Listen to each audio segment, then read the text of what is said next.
இந்த பணக்கார அப்பா தன்னோட பையன் எது கேட்டாலும் இல்லன்னு சொல்லாம எல்லாமே வாங்கி தராரு.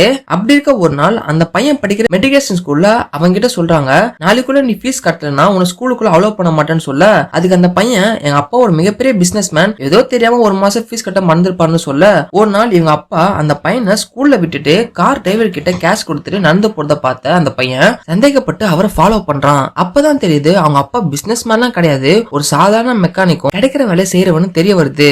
அந்த பையன் அவங்க அப்பா கிட்ட நேரடியா போயிட்டு பிசினஸ் பண்ணீங்களா என்ன ஆச்சுன்னு கேட்க, அவரும் என்னோட ஃப்ரெண்ட்ஸ் எல்லாம் என்ன ஏமாத்திட்டாங்கன்னு சொல்ல, இதெல்லாம் ஏன் என்கிட்ட முன்னாடியே சொல்லுன்னு சொல்லிட்டு கேக்குறான்.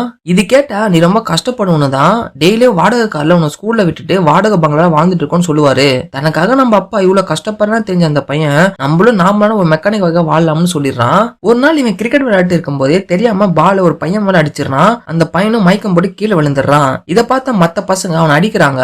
அந்த வழியா போன இவனோட அப்பா இவனை காப்பாத்திட்டு இருக்க, அதுல ஒரு பையன் அவங்க அப்பா மண்ணில ஓங்கி ஸ்டெம்பால அடிச்சிடறான். அன்னிலிருந்து இவர் வேலை செய்யும் போதுல அவருக்கு அடிக்கடி மயக்கம் வந்து இவருக்கு ஞாபகம் மருந்து அதிகமாயிடுது.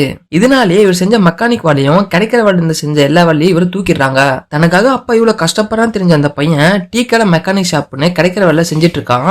இதை பார்த்து அவனோட அப்பா அந்த பையனை வீட்டுக்கு கூட்டிட்டு வந்து அவங்ககிட்ட இதுக்கப்புறம் என்ன அப்பான்னு கூப்பிடான்னு சத்தியம் வாங்கிறாரு.